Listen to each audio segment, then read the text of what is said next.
আসসালামু আলাইকুম, আমন্ত্রণ জানাচ্ছি পল্লী বার্তা সংবাদে। ঐতিহ্যবাহী সাচারে জগন্নাথ দেবের ১৫৭তম রথ যাত্রা উদযাপন সম্পন্ন। হারুনুর রশিদ, বিশেষ প্রতিনিধি।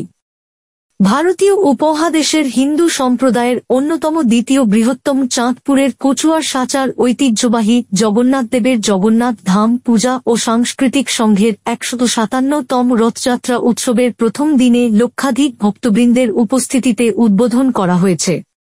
রবিবার বিকেলে সাচার পশ্চিম বাজার জগন্নাথ মন্দিরের সামনে থেকে রথযাত্রাটি টেনে পূর্ব বাজারে নিয়ে যায় কয়েক হাজার ভক্তবৃন্দ। তবে আগামী রবিবার বিকেলে উল্টো রথযাত্রার মাধ্যমে এ স্থানে এনে সমাপ্ত হবে।